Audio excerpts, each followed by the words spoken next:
Bordeaux FM. Bordeaux FM. Un style pop à l'indépendant, mais à votre écoute. 2 vendredis par mois, de 20h à 21h, des news musique, des news en série. C'est le magazine Bordeaux FM avec Urban et Ludo. Bonjour à tous, salut Gurdan. Salut Ludo. Comment ça va ? Eh ben ça va bien. Ouais, ça va bien. Il fait moins froid aujourd'hui là. Il fait moins froid aujourd'hui, on est en décembre, c'est bientôt Noël. Ouais. Et on se retrouve comme d'habitude pour le magazine, saison 1, épisode 6. Ouais, c'est bien. C'est la dernière de la saison en tout cas, la dernière de l'année pour nous, avant 3 semaines de vacances. Bien mérité. Bien mérité quand même. On est content de vous retrouver pour votre magazine bimensuel musique et séries, donc la musique et les séries TV, deux milieux, deux secteurs étroitement liés, en tout cas dans nos têtes. Ouais, qui se rejoignent assez facilement. On a pu le voir et on le verra sûrement encore. En tout cas pour nous, dans notre amitié, ça a toujours été très présent la musique et les séries, donc on est très content de vous retrouver pour nous écouter. C'est comme d'hab. Les podcasts. BordeauxFM.fr et les podcasts sur iOS et Android.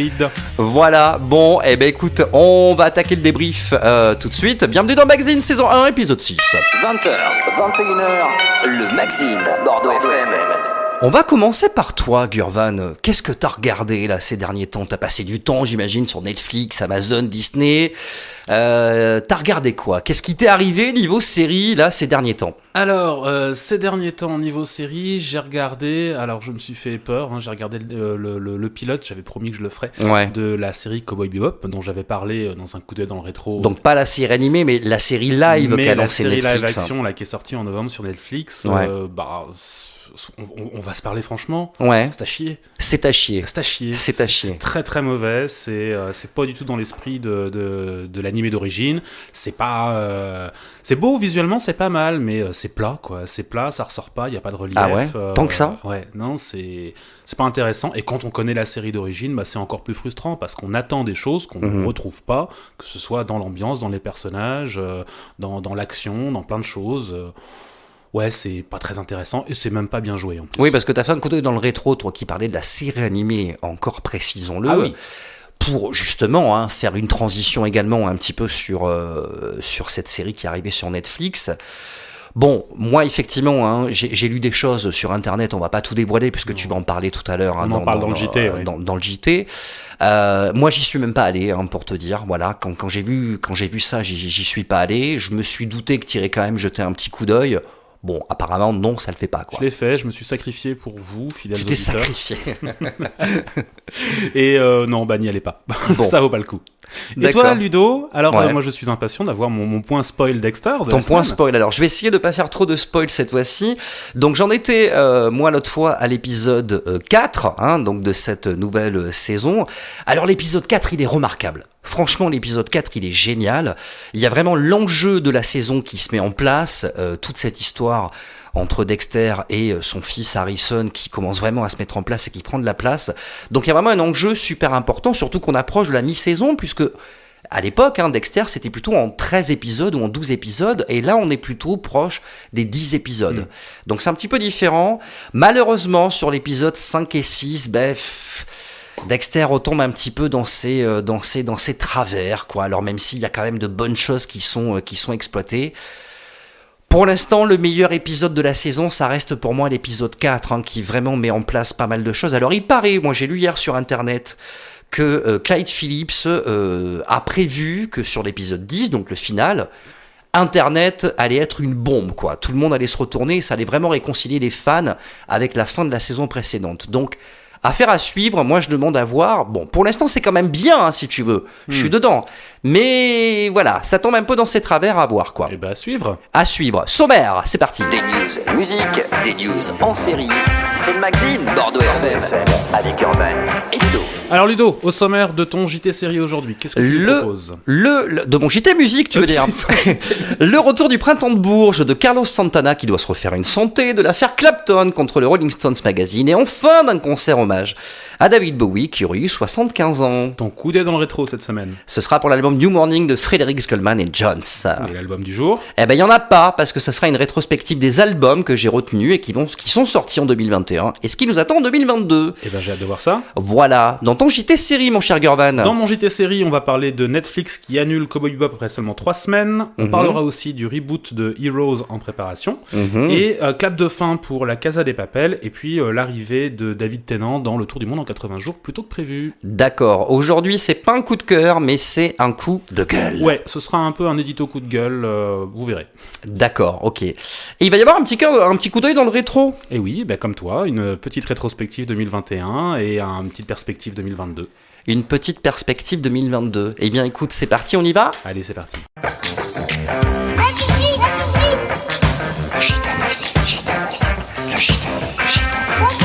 Alors Ludo, tu commences par le Printemps de Bourges de retour enfin. Merci d'avoir lancé mon sujet, mon cher Gurvan. Après l'édition 2021 maintenue contre vents et marées et Covid-19, surtout le festival du Printemps de Bourges, Crédit Mutuel, est de retour en 2022. Les organisateurs de l'événement, qui se tiendra donc du 19 au 24 avril prochain, ont levé le voile ce mercredi sur une partie de la programmation de cette nouvelle édition. Alors, de Dutronc et Dutronc, on en parlait la dernière fois, à Ayam, en passant par Gaëtan Roussel, Juliette Armanet, Eddie De Pretto, Clara Luciani ou encore Calypso Rose et Vitalik, cette édition 2022 du Printemps de Bourges s'annonce encore une fois lumineuse et éclectique. Alors il faut noter aussi que le Printemps de Bourges proposera par ailleurs Closing Night, une création qui mettra à l'honneur Brigitte Fontaine, son insolence et son élégance au Palais de Ron le jeudi 21 avril. Pour la suite de la prog, rendez-vous le 26 janvier 2022. Alors côté billetterie, on peut déjà trouver des places sur printemps-de-bourges.com et citycats.com et aucune réservation ne sera possible sur les autres réseaux de billetterie et magasins habituels. La chronique santé, Carlos Santana ? Ouais, qui doit se refaire une santé, le légendaire guitariste qui devait se produire à Las Vegas au House of Blues pour une série de concerts depuis le 8 décembre est contraint d'annuler en raison d'une intervention cardiaque dont il a parlé à ses fans il y a peu. Alors, le guitariste de légende a ainsi annoncé dans une vidéo mise en ligne sur YouTube qu'il devait lever le pied après avoir ressenti une gêne dans la poitrine et après avoir demandé à sa femme de le conduire à l'hôpital. Je cite : « Je vais donc prendre un peu de temps pour m'assurer que je me retape afin que lorsque je joue pour vous, je joue comme je suis habitué à le faire, à 150%. Je ne me présenterai pas à moins de pouvoir le faire. » Alors dans un communiqué, Michael Vrionis, le président d'Universal Tone Management, qui gère les intérêts de Santana, précise que le rocker regrette profondément que ce Dodan ait conduit à l'annulation de ses performances à venir et il a hâte de reprendre la route pour revenir jouer ses concerts devant nous. Bon rétablissement à Santana. Bon rétablissement, Carlos. L'affaire Clapton versus Rolling Stone Magazine. Ouais, qui accuse le magazine Rolling Stone de mener une campagne de dénigrement à son encontre en raison de ses opinions controversées sur la vaccination contre le coronavirus et le confinement. Alors le guitariste s'est entretenu avec l'éminent défenseur des antivax Robert F. Kennedy Jr. pour une interview publiée sur son site web Le Defender. Clapton a déclaré « Au cours de l'année écoulée, il y a beaucoup de gens qui m'ont tourné le dos et cela m'a obligé à faire le tri dans mes amis et m'a permis d'affiner mes relations. » Alors il a ajouté que le fait que les grands médias se soient retournés contre lui a rendu ces dernières années particulièrement difficiles. Le guitariste a récemment fait l'objet d'un exposé accablant dans le Rolling Stone qui revenait sur les remarques racistes qu'il avait faites sur scène en 1976 et détaillait l'étendue de son plaidoyer contre le confinement. À ce sujet, il a dit « Quand j'ai réalisé que la division s'accentuait, cela n'a fait que me rendre plus déterminé. Je suis au courant de la nouvelle campagne de dénigrement de Rolling Stones et c'est un compliment quand ce genre de remarques vient de certains secteurs des médias. C'est juste une affirmation pour moi que j'ai fait le bon choix. » Alors Clapton, qui a récemment achevé une tournée américaine dans les salles principalement situées dans des États rouges, c'est-à-dire ceux qui n'exigent pas de preuve de vaccination, a déclaré que les critiques n'ont fait que le confirmer dans ses convictions, en gros. Alors il a expliqué, c'est drôle parce qu'ils disent toutes ces choses sur moi, mais en fait je n'ai pas ressenti d'opposition réelle dans la vie. En réalité, je n'ai jamais reçu autant de soutien que ces derniers temps. Et pour rappel, le dernier album de Clapton, The Lady in Balcony, album qu'il a donné devant une unique spectatrice qui n'est autre que sa femme, Melia McHenry, est toujours disponible dans les bacs. Merci, et David Bowie en live stream. Oui, alors David Bowie, qui, rappelons-le, est décédé le 10 janvier 2016 à l'âge de 69 ans. Pour ce qui aurait été les 75 ans de David Bowie, ses proches ont prévu une grande fête. La légende du rock sera en effet célébrée le 8 janvier prochain, lors d'une soirée retransmise en live stream, où se retrouveront les membres de son groupe ainsi que des invités prestigieux, et pas forcément du monde de la musique. Alors entre autres, Gary Oldman, Evan Rachel Wood de Westworld, Simon Le Bon et John Taylor de Duran Duran, Def Leppard, Living Colour ont d'ores et déjà été annoncés. Alors c'est un honneur de pouvoir continuer à partager la musique de David Bowie. J'ai hâte que tout le monde puisse assister à ce spectacle très spécial, a déclaré Mike Garson, claviériste du groupe de David Bowie à Rolling Stones. Les billets pour l'événement sont d'ores et déjà disponibles sur le site du Rolling Live, qui organise la soirée en partenariat avec Mike Garson.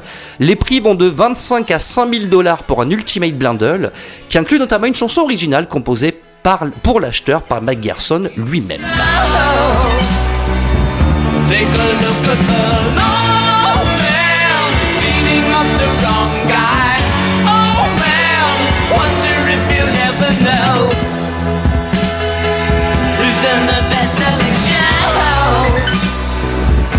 Is there life on Mars? Stream accessible pendant 24 heures le 8 janvier 2022. On y va pour ton JT série, Gurman.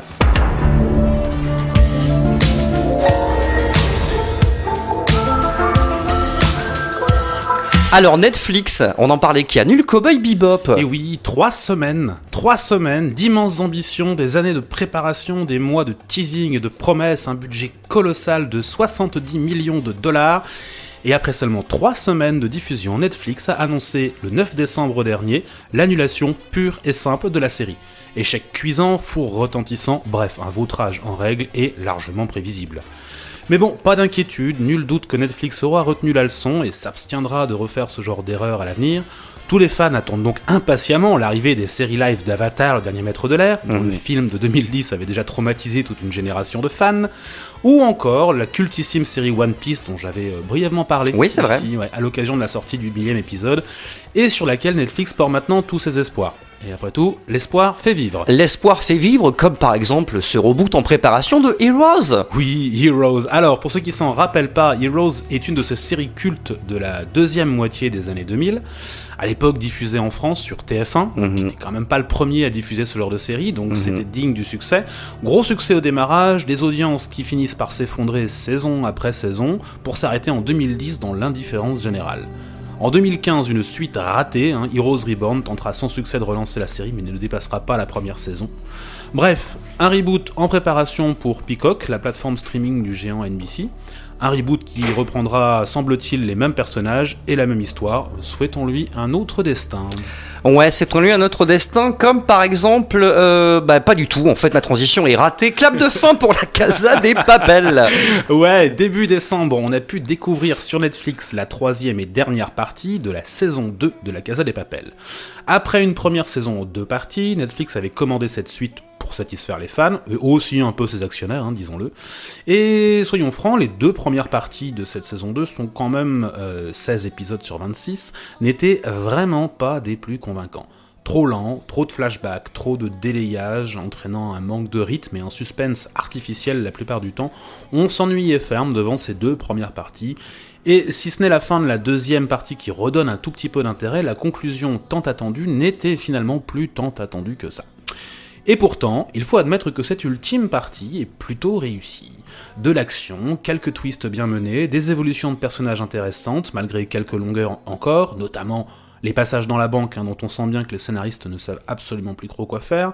On renoue pourtant avec cette atmosphère de tension et d'urgence de la saison 1, et particulièrement dans la trame narrative autour du professeur, vraiment prenante, et un bras de fer final particulièrement réussi. Mention spéciale pour le personnage de l'inspectrice, Alicia Sierra, qui bénéficie d'un traitement à la hauteur de son interprète, Najwa Nimri. Elle est clairement le point fort de cette saison en général et de ce final en particulier. Je suis d'accord, il paraît que David Tennant va être chez nous pour les fêtes. Absolument, je l'avais évoqué évoqué dans mon coup de projecteur sur David Tennant lors de l'épisode 2 du magazine, la série Le Tour du Monde en 80 jours est là. Déjà diffusée en Belgique depuis le 5 décembre, en France c'est à partir du lundi 20 décembre, donc lundi prochain sur France 2, que vous pourrez découvrir la série. Alors attention tout de même, nous sommes en 2021 et plus en 1872, date de l'écriture du livre. La vision du monde dominante en Europe à l'époque de Jules Verne n'est plus vraiment entendable aujourd'hui, en tout cas sûrement pas dans une série grand public et familiale. Donc oui, il faudra certainement s'attendre à ne pas retrouver fidèlement l'esprit du livre dans son traitement des personnages, notamment les personnages féminins, ou de l'histoire. Puristes et réacs, passez votre chemin, il est peu probable que vous y trouviez votre compte. Pour tous les autres, ceux qui veulent juste profiter d'une série d'aventures portée par un acteur dont on sait qu'il assurera le show, rendez-vous à partir de lundi sur France 2. Donc à partir de lundi là, quoi, en fait. Lundi 20, ce lundi. D'accord, sur France 2, et donc c'est diffusé en prime time, du coup, si je comprends bien. Oui, alors j'ai pas réussi à trouver l'horaire exact, mais je pense que ce sera du prime time. Je crois qu'ils ont prévu 3 épisodes le premier soir. Ouais. Ce qu'il faut savoir, c'est qu'ils l'ont diffusé en Belgique depuis le 5 décembre, parce que c'est clairement une série de Noël. Donc le 5 décembre, ça correspondait à la Saint-Nicolas le 6, donc qui correspond au Noël en Belgique. Par contre, sur la BBC, la chaîne anglaise, ça ne sera diffusé qu'à partir du 26. D'accord, donc pour une fois, c'est la France qui le diffuse avant la chaîne anglaise. Ouais, mais c'est une coproduction franco-britannico-allemande. Donc c'est aussi normal qu'on l'ait dans les mêmes délais que l'Angleterre. Ceci explique cela. Donc David Tennant sera bien chez nous. Sera bien chez nous pour les chètes. Sous le sapin. D'accord. Bon, merci Gurvan pour toutes ces news encore, et merci de m'avoir parlé encore de ce qui pour moi a été le plus grand méchant de l'histoire de Jessica Jones, David Tennant. Voilà, donc merci pour toutes ces news. Merci de nous avoir parlé de ce clap de fin de la Casa des Papel et ce petit clin d'œil à effectivement l'actrice qui joue Alicia Sierra. On en reparle dans le débrief tout à l'heure. J'ai sûrement quelque chose à te dire à ce propos-là. Je suis impatient. 20h, 21h, le magazine de FM. Merci d'avoir suivi CJT avec encore plein de news. On se retrouve tout de suite après pour en parler et débriefer avec Gurvan. Pour l'instant, c'est David Bowie avec Let's Dance sur Bordeaux FM.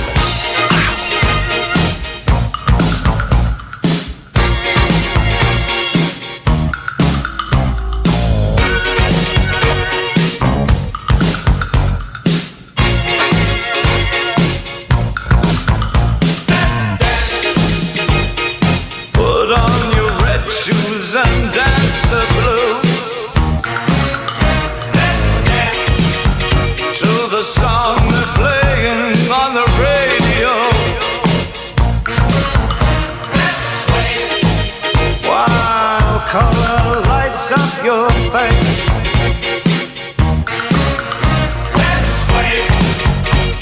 Sway through the crowd to an empty space.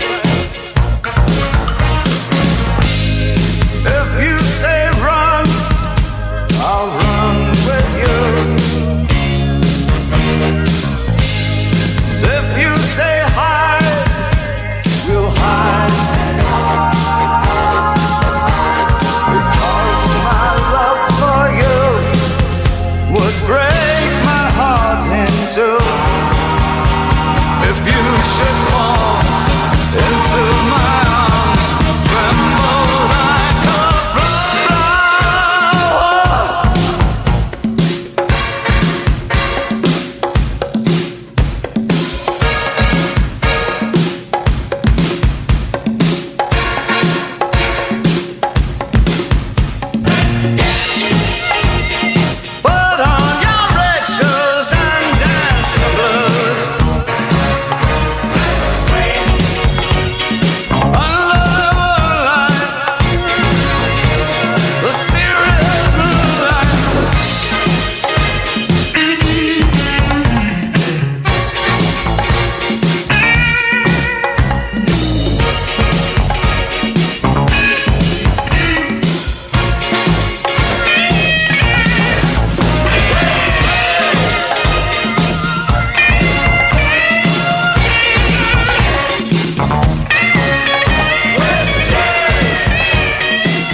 David Bowie, Let's Dance sur Bordeaux FM. 20h, 21h, le magazine de FM.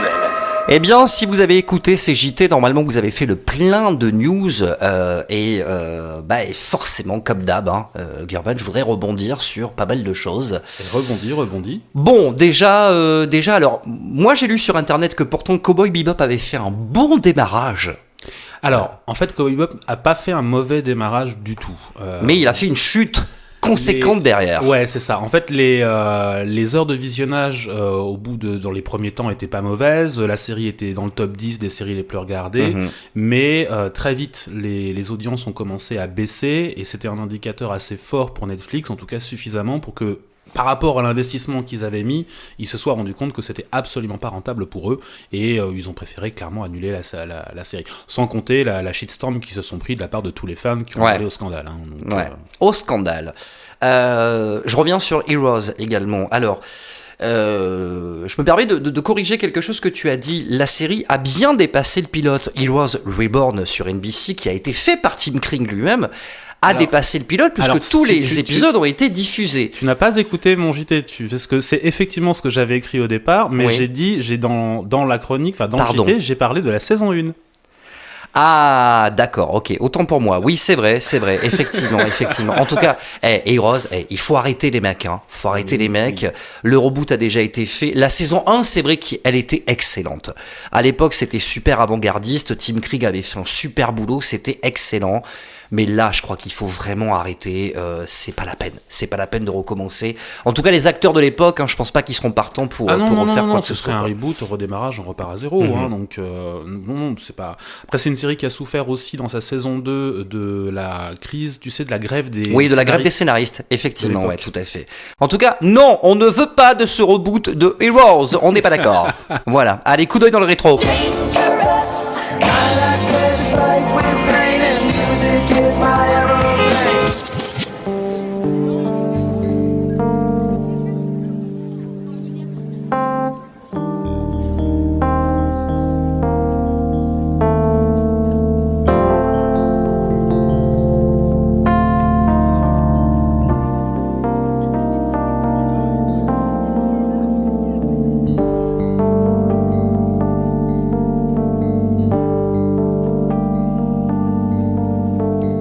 Je vais vous parler de l'album New Morning de Fredericks Goldman et Jones, pour moi le meilleur album live de Goldman, car je reste un très très grand fan des concerts intimistes et acoustiques, et le New Morning de Paris s'adapte très bien à ce genre d'ambiance hyper chaleureuse. Alors peut-être pas complet, mais au moins consistant, réussi avec les interventions parlées de lui-même, de Jones et Fredericks, et même une touche hybride entre le fameux concert acoustique d'avril 94 au New Morning de Paris également, et le déluge électrique des dates suivantes qui se produiront au Zénith pour la tournée de l'album Rouge. Alors c'est bien simple, à sa sortie en 95 devant ce live, il n'y a que l'album écrit pour Céline Dion, 2, en première position des ventes, donc Goldman est bien au Zénith à l'époque, non, pas la salle de concert, l'autre bien sûr. Le concert au New Morning a beau être acoustique, il n'est pas minimaliste pour autant, puisque tout le groupe habituel de Goldman accompagne le trio. C'est Goldman qui ouvre seul ce concert derrière son piano électrique, avec une chanson, je sais pas si t'es concerné par ça, Gurvan, mais une chanson qui s'adresse aux insomniaques, en gros, à tous ces gens qui veillent tard. Cette chanson s'appelle Veiller tard. Ces raisons-là qui font que nos raisons sont vaines, ces choses au fond de nous qui nous font veiller tard, ces raisons-là qui font que nos raisons sont vaines, au fond de nous, qui nous font veiller tard.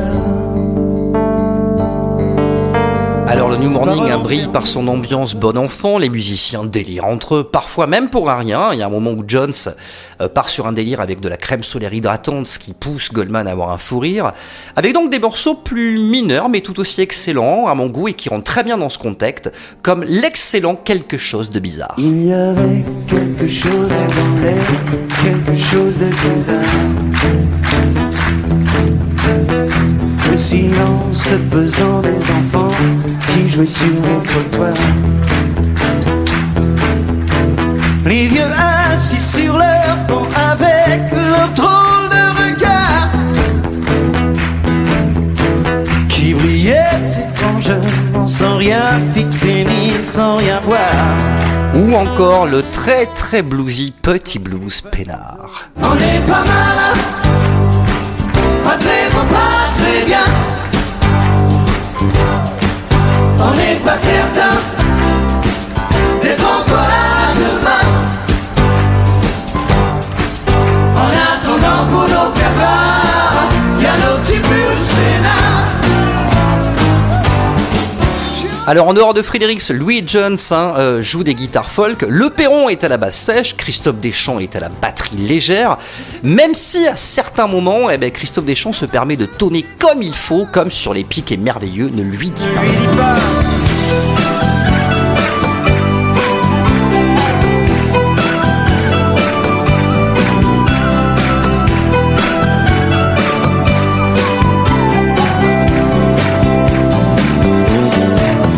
Jackie Mascarel est au clavier avec Philippe Grandboinet pour ce qui est la toute dernière tournée. Eric Benzi, seconde Deschamps aux percussions et pas de saxophone solo, ni de cuivre nulle part, même pas sur le live électrique. Une tournée assez particulière mais qui reste dans les mémoires, alors ce n'est pas seulement à cause de la très jolie version de Patois. J'ai beau me dire qu'il faut du temps, j'ai beau l'écrire, si noir sur noir. Seul moi, je te vois en train de chanter. Quoi que je fasse, où que je sois, rien ne t'efface, je pense à toi. Un titre tout en harmonie vocale et très douce, loin de la déchirure originale qui paraît en single et passe en radio encore aujourd'hui. Alors Goldman fait aussi des morceaux solo vocalement comme Confidentiel qui, rappelons-le, a été écrit suite au malheureux décès de Daniel Balavoine. Peut-être on se retrouve, peut-être que, peut-être pas, mais sache qu'ici-bas, je suis là. Ça restera. Un morceau qui donne tout l'espace possible à la musique, solo de guitare, arrangement piano, clavier. Et puis arrive C'est pas de l'amour et son aspect très 90 qu'on aime avec les passes chantées du trio sur la transition qui donne l'impression qu'on n'aura pas de décollage. Et puis en fait si. C'est plus l'amour.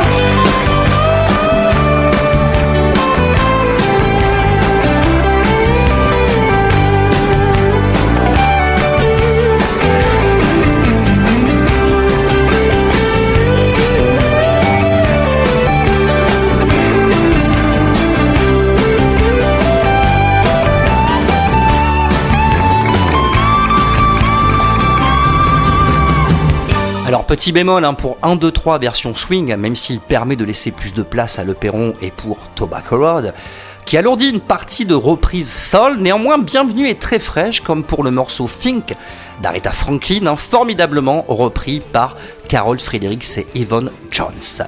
Alors qu'on aime ou qu'on n'aime pas Goldman, ça reste pour moi un grand monsieur qui m'a beaucoup appris en musique et en guitare, puisque j'étais débutant à l'époque, et qui fait que cet album, au même titre par exemple que Dangerous, ou l'Unplugged de Clapton, dont j'ai déjà parlé ici, eh bien je ne m'en lasse tout simplement pas, mon cher Urban. Merci, mon cher Ludo. Et pour illustrer ce coup d'œil dans le rétro, Oui. écoute, comme c'est Noël... Qu'est-ce que tu as sorti ? J'ai sorti ma guitare et je vais moi-même vous interpréter le morceau d'illustration de ce coup d'œil dans le rétro. Je vais vous jouer tout de suite Ilia. C'est parti, on y va.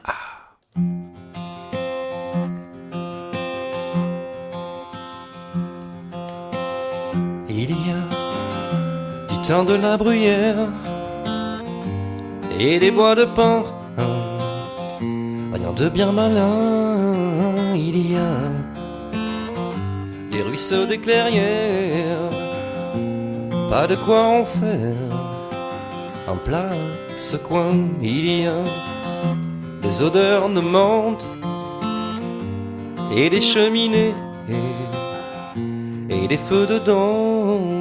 Il y a des jours et des nuits lentes et l'histoire absente banalement. Et loin de tout, loin de moi,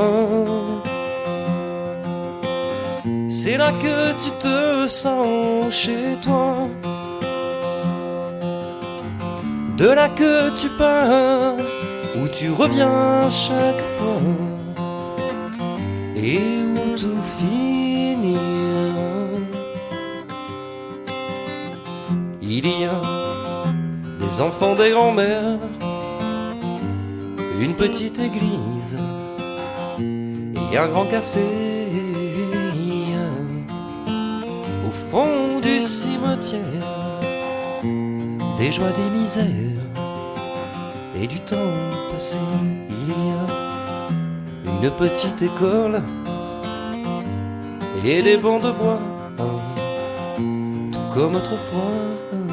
Il y a des images qui collent au bout de tes doigts et ton cœur qui bat. Et loin de tout, loin de moi, c'est là que tu te sens chez toi. De là que tu pars, où tu reviens chaque fois et où tout finira.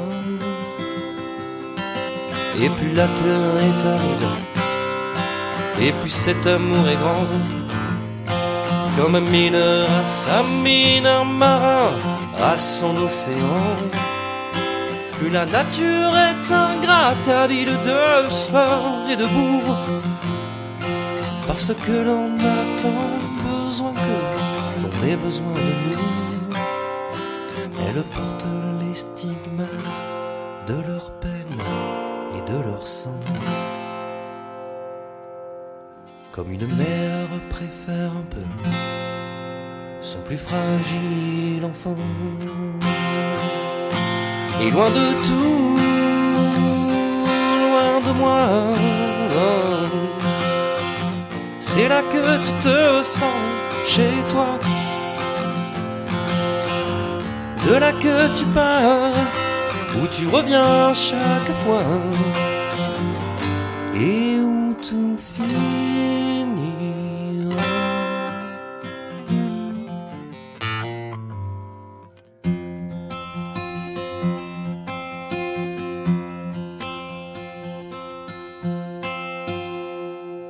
20h, 21h, le magazine Bordeaux FM.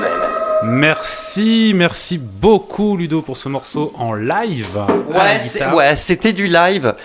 Je suis un petit peu enrhumé, donc j'espère que ça s'est pas trop entendu Non, au niveau de la voix, quoi, en tout cas. Mais on t'avait déjà entendu dans la partie dans ton cover à 2M que tu nous avais diffusé.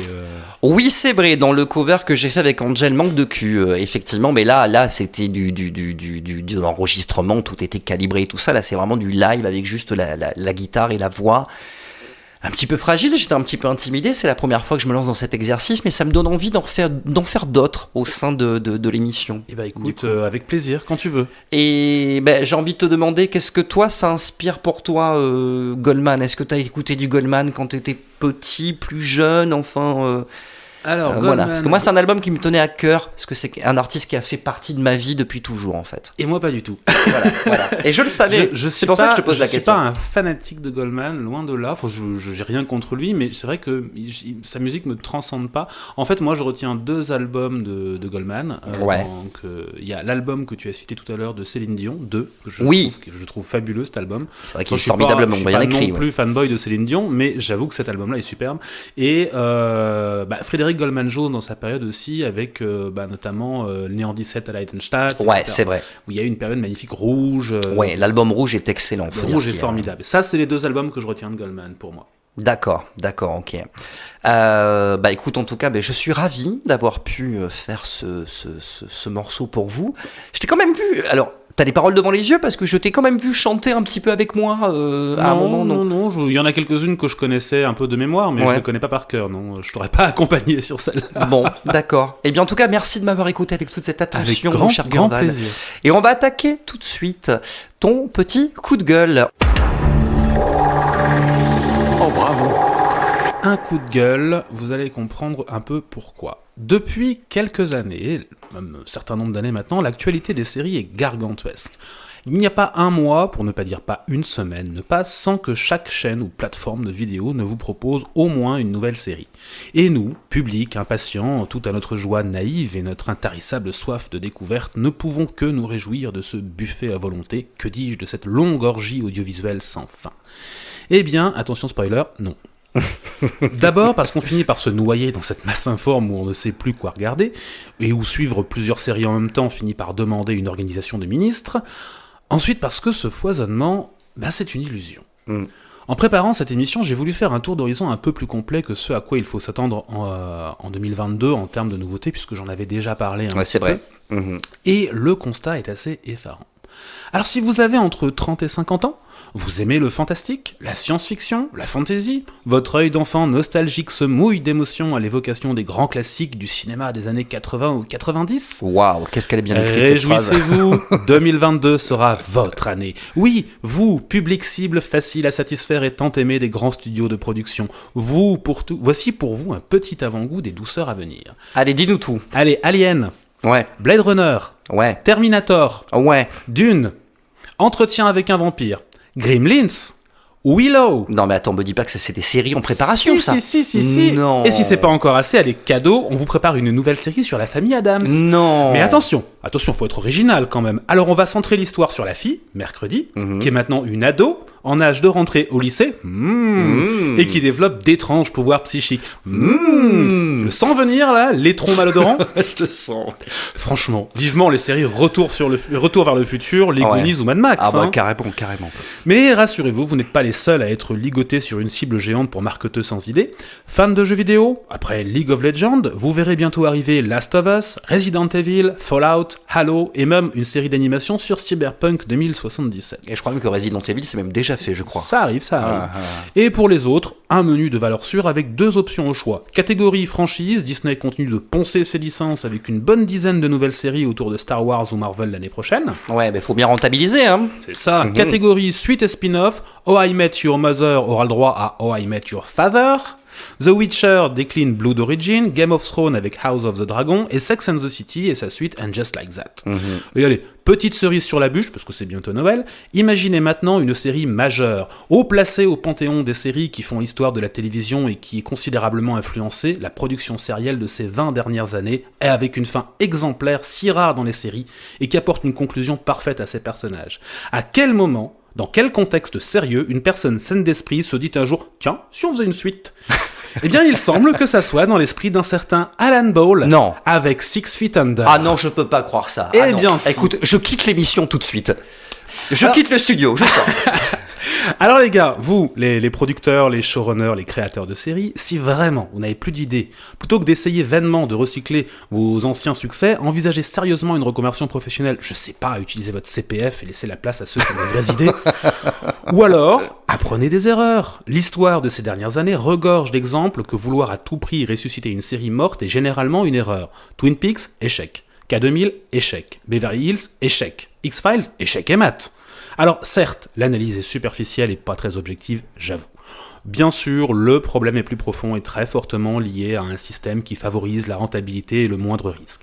Oui, il y a encore des bonnes séries originales, et même des suites, des reprises ou des spin-offs d'excellente facture. Et oui, on peut espérer que parmi tous les exemples que j'ai cités, il y aura de bonnes surprises. Le récent Arcane, inspiré du jeu League of Legends, dont on n'attendait rien, en est un très brillant exemple.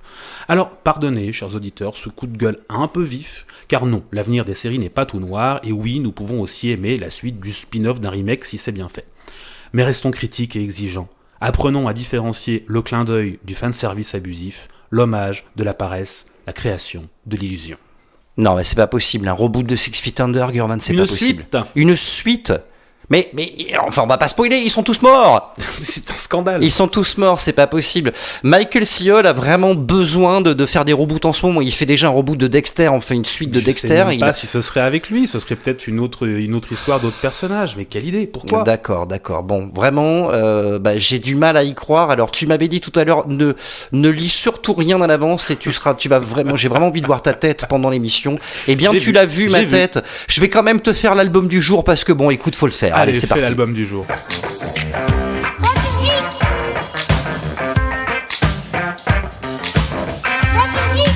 Bon, c'est une rétrospective aussi. Donc, le 26 février, NoFX nous a sorti un album près de 40 ans après leur formation.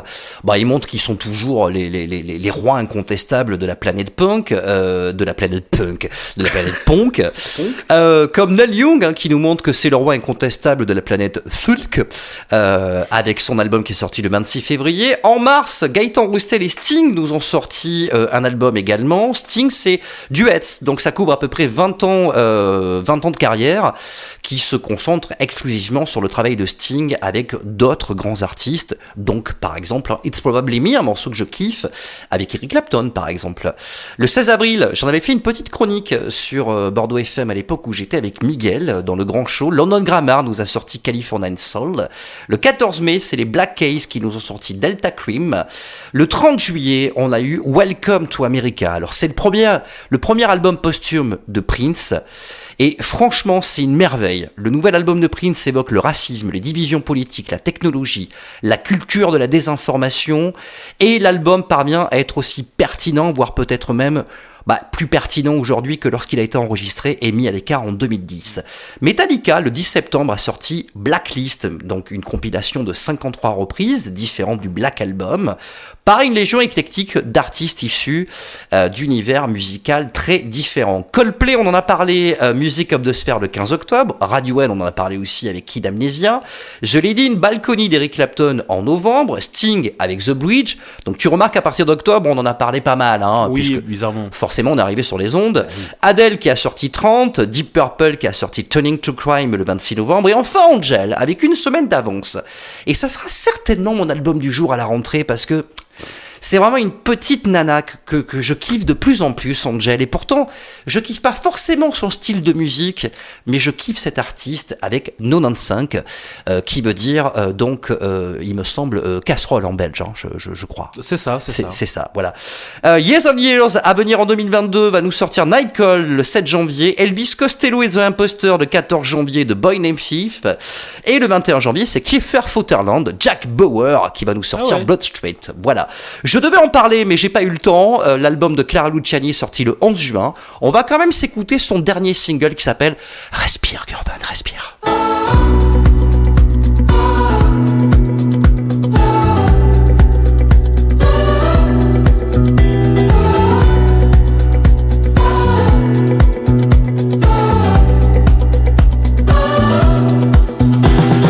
Elle respire l'odeur des corps qui dansent autour d'elle dans l'obscurité.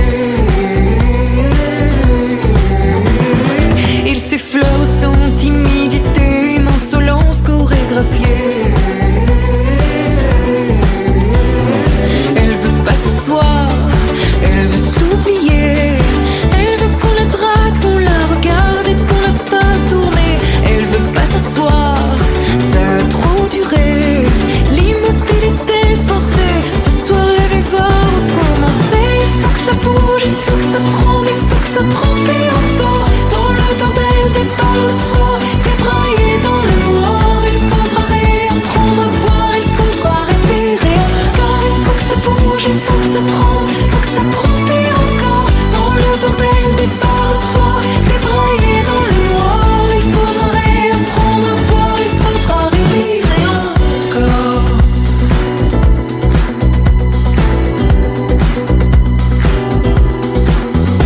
Souvent sa nuque frôle le dance floor. On croit qu'elle flanche mais elle s'en sort. Le rythme de son cœur s'aligne au stroboscope et bat un peu plus fort. Elle veut pas s'asseoir, elle veut s'oublier. Elle veut qu'on la drague, qu'on la regarde et qu'on la fasse tourner. Elle veut pas s'asseoir, ça a trop duré. L'immobilité forcée, ce soir la vie va recommencer. Il faut que ça bouge, il faut que ça tremble, il faut que ça transpire encore. Dans le bordel des bars le soir, débraillé dans le noir. Il faudra rire, prendre un boire, il faudra respirer encore. Il faut que ça bouge, il faut que ça tremble, il faut que ça transpire encore. Dans le bordel des bars le soir, débraillé dans le noir. Il faudra rire, prendre un boire, il faudra respirer encore.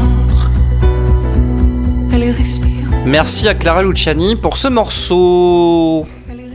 20h, 21h, le magazine Bordeaux FM. Sortie titre atypique, on y va pour ton coup d'œil dans le rétro.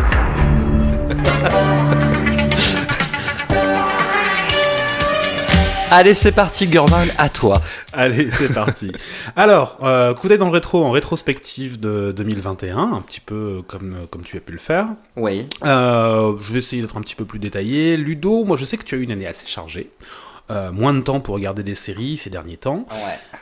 Je sais que tu en as quand même pu en voir quelques-unes. Et du coup, Je reste en sérivore dans l'âme, quand même. Et du coup, je suis intéressé. J'aimerais bien savoir quelles sont les séries, toi, qui t'ont particulièrement marqué parce que tu as vu en 2021. Alors, en 2021, moi, il y en a une qui m'a vraiment marqué sur Netflix, c'est Le Jeu de la Dame. Oui, bien Que sûr. j'ai vraiment kiffé. Alors, je me souviens plus de qui elle est, cette série, par contre. Elle est de Scott Frank et Alan Scott. D'accord, et Avec, c'est Anna Taylor-Joy, Anna Taylor-Joy, qui joue le rôle de la protagoniste, absolument, de la joueuse d'échecs. Ouais. Alors je l'ai regardé en 2021, alors que je vois sur ta fiche qu'elle est sortie en octobre 2020. Donc Oui, j'ai eu un peu de effectivement, retard. parce que je l'avais, alors parce que moi aussi je l'ai vue en 2021 Ouais. et j'étais persuadé qu'elle était sortie en 2021 et en fait non, elle est sortie en octobre 2020. En octobre 2020, Ouais, d'accord. ouais, En tout cas, super série, moi je l'ai vraiment kiffé, malgré les critiques qu'elle a reçues, mais il y a toujours des haters qui sont toujours en train de chercher la merde. Moi j'ai trouvé qu'elle était très bien faite et qu'elle était très bien, et je vais parler de Bryan Cranston, qui est un acteur qu'on aime énormément, toi et moi, de par son rôle de Walter White dans Breaking Bad, dont un jour on parlera dans cette émission. Mais je l'ai redécouvert dans Your Honor, c'est Canal+, qui met en avant cette série, où il joue donc le rôle d'un juge. Moi j'avais très peur au début, parce que Bryan Cranston, c'est Walter White, quoi. Donc j'avais peur qu'il arrive pas à me sortir de ce rôle-là, et en fait c'est là où tu vois quand même l'excellence d'un acteur, c'est qu'il le fait très très bien. Après, rappelle-toi que tu avais eu la même réaction avant Breaking Bad, parce que pour toi, Bryan Cranston, C'était le papa de Malcolm. C'était le père de Malcolm. Ah, voilà, tout à fait. Alors il paraît que les critiques sont mitigées, moi j'ai pourtant trouvé que c'était très bien. Très très mitigé. J'ai pu voir justement que il y avait eu un accueil assez modéré. Les critiques médias sont plutôt moyennes, voire pas terribles. Ouais. Et les critiques publiques sont très très partagées. Il a des notes assez moyennes quand tu regardes sur Metacritic ou IMDb ou Rotten Tomato. Il est il y a ceux qui adorent et ceux qui détestent. C'est mi bien, mi molette, quoi. En gros, ouais, hein, c'est un peu ça. C'est un peu ça. C'est très fromage en fait. Ouais. Surtout, non. On fera une rubrique un jour fromage. Ouais, bien sûr, fromage et vin. Fromage et vin. Bien sûr, on est à Bordeaux quand même. Tout à fait. Non, l'émission fromage et vin. Bryan Cranston, lui, est très très apprécié enfin, c'est pas du tout sa prestation qui est mise en cause. C'est vraiment la qualité de la série en elle-même qui est qui a priori casse pas trois pattes à un canard selon certains. Écoute, moi en tout cas, c'est mon papa qui m'a envoyé sur cette série, et je le remercie parce que moi j'ai grave kiffé. Et puis je voulais te parler aussi de 10%. Moi c'est une série que j'affectionne particulièrement, série française avec Camille Cotin, qui est un peu partout, on le disait l'autre fois, elle est aussi là. Connasse. Et voilà, notre connasse favorite. Et puis écoute, alors c'était la dernière saison cette année, mais apparemment pas vraiment, puisque France 2 veut pas laisser tomber le projet comme ça. Il semblerait que ça reviendrait, alors je sais pas trop où en est le dossier actuellement, mais écoute, 10%, une bonne série quand même pour le service public. Alors je l'ai pas vu, mais je l'ai vu passer quand même, je me suis renseigné pas mal sur la série et autour de la série. Bon, la série à l'origine c'est une idée de Besnéard, donc de Dominique Besnéard, qui joue d'ailleurs dedans régulièrement, il fait des apparitions régulières. Je sais que la saison 1 a été très compliquée à mettre en œuvre, c'est un projet qui a mis beaucoup de temps à se faire, presque 7 ou 8 ans avant d'aboutir, et une des grosses difficultés à laquelle ils ont été confrontés pour la première saison, ça a été le recrutement des stars, qui sont censés jouer leur propre rôle. Ouais, mais je suis sûr que ça s'est mieux passé pour Danse avec les stars, quoi. C'est probable. Mais autant culturellement parlant, les anglo-saxons n'ont aucun mal à se moquer d'eux-mêmes, à faire preuve d'autodérision, à jouer leur propre rôle de manière un peu détournée, autant en France, il y a une espèce de tabou autour de ça, il y a une espèce de snobisme, du sérieux, tu sais. Non, d'accord. Nous sommes des acteurs français, nous sommes sérieux. Je suis étonné de ce que tu dis, parce que ça se voit pas à l'écran, quoi. Notamment dans la première saison, c'est Monica Bellucci, ou la deuxième, je sais pas, mais ça se voit pas à l'écran. J'ai l'impression que Lucchini le fait super bien aussi. Oui, mais eux, ils ont accepté. Ouais, oui, ils ont accepté. Avant de trouver le casting complet, ils ont épuisé, je crois, une dizaine de refus de grosses stars qui ont dit non, moi je veux pas faire ça. Oui, moi j'ai refusé personnellement. Je sais que toi aussi tu as refusé. Absolument. Moi je suis snob, donc. On m'a dit on veut les animateurs du magazine. On a dit écoutez.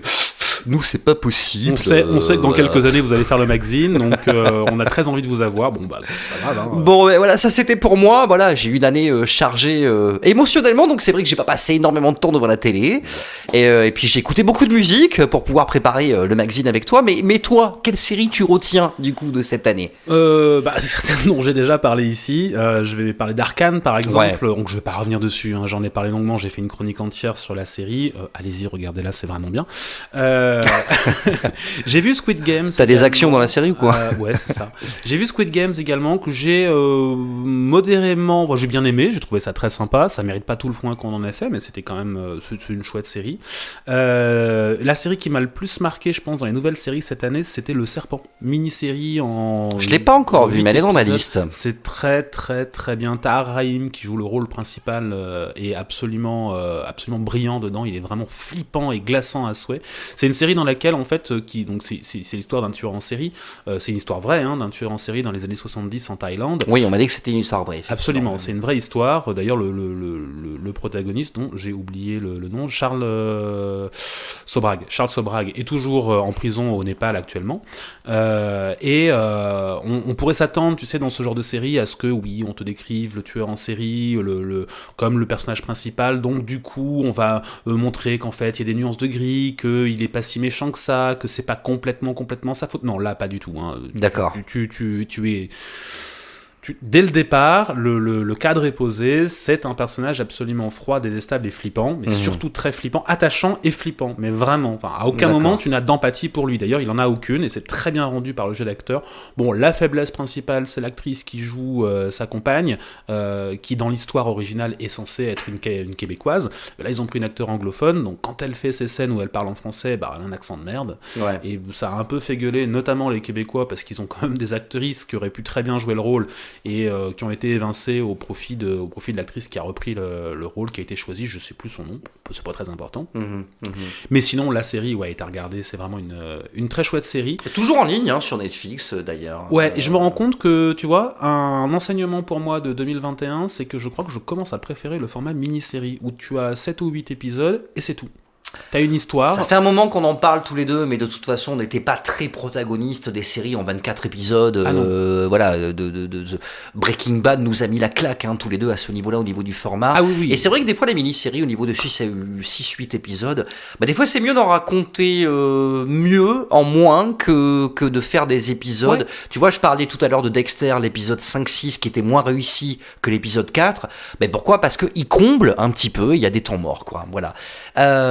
Autre série, Sex Education, tu nous en as parlé cette année aussi, Gurman. Ouais, la saison 3. Alors, pour le coup, c'est pas une série 2021, c'est la saison 3, donc elle est déjà sortie depuis un bon moment. La série a commencé en 2018 ou 2017, je crois.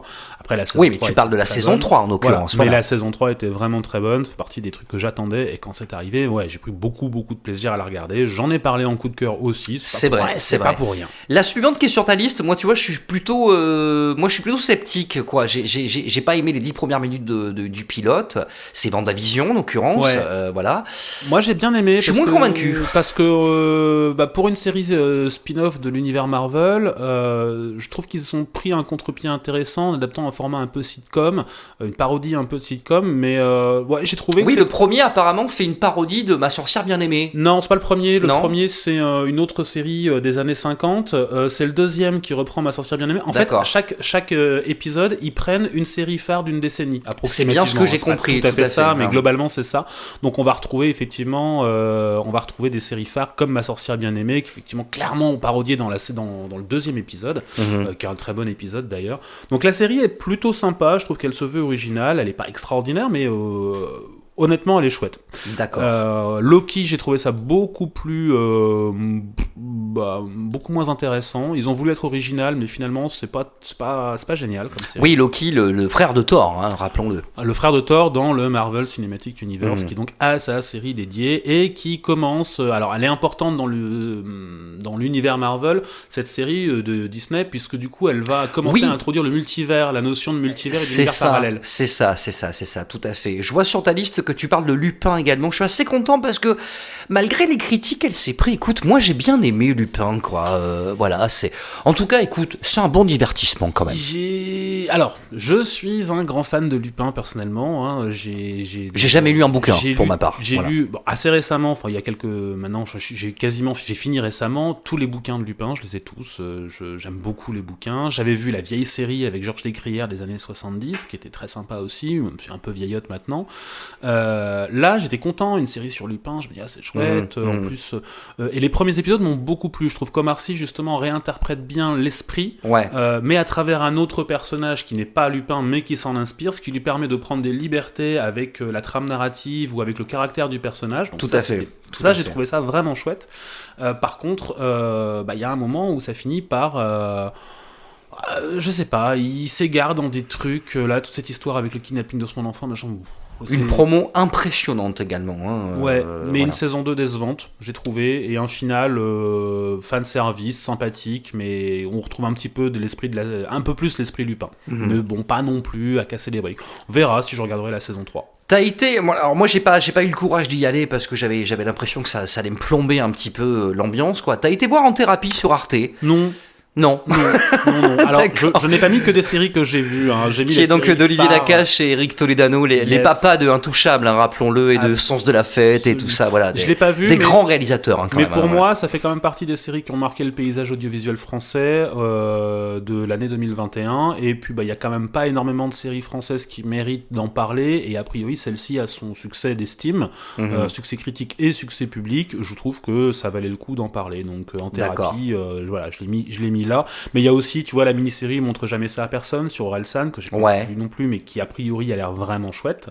Dans les sorties aussi qui m'ont un peu marqué, que j'ai vu, que j'ai vu, c'est Alice in Borderland, que j'avais trouvé très sympa. Ouais, tu m'en avais parlé, et effectivement, je suis pas encore allé, mais peut-être que j'irai pendant les vacances de Noël, peut-être. Série japonaise qui n'est pas, qui est donc avant Squid Games.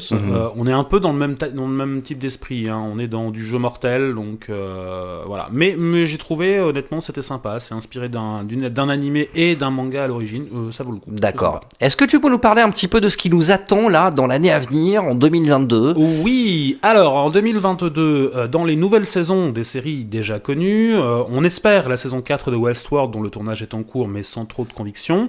Par contre, on sait déjà que la saison 4 de Stranger Things arrivera à l'été. Une saison 3 pour Umbrella Academy également, que j'attends. J'ai hâte. J'ai hâte. Et saison 3 de The Boys, qui arrivera au deuxième trimestre, vers le printemps 2022 également sur Amazon. D'accord. Une saison 2 en préparation pour Squid Games 2022, peut-être 2023. La troisième partie de Lupin, on l'a évoqué tout à l'heure. Rising Dion, ou Comment élever un super-héros en français, la saison 2 sur Netflix est prévue le 1er février. La saison 2 d'Alice in Borderland également. Et la saison 3 de l'excellente His Dark Materials, à la croisée des mondes, en français. D'accord.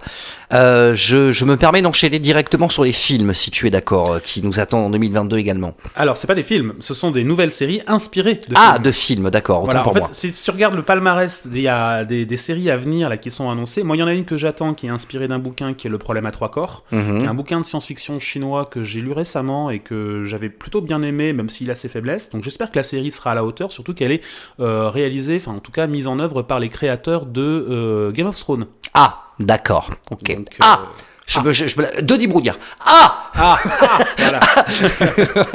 On a The Sandman aussi, inspiré du roman graphique de Neil Gaiman, que j'attends beaucoup, et Lord of the Rings, bien sûr, Le Seigneur des Anneaux, qu'on attend pour la rentrée 2022. Excuse-moi, je me fais rire avec ma propre vanne. Je t'en prie.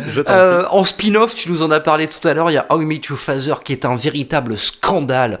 En plus, au niveau du casting, je me suis permis de lire qu'ils avaient fait, ils ont fait le correct, quoi. Ils ont pris un Indien, ils ont pris un LGBT, ils ont pris, enfin...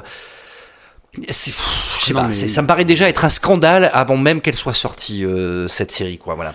Je voulais juste revenir sur une série qui va sortir en film, inspiré de film qui va sortir normalement l'année prochaine, qui est la série Willow.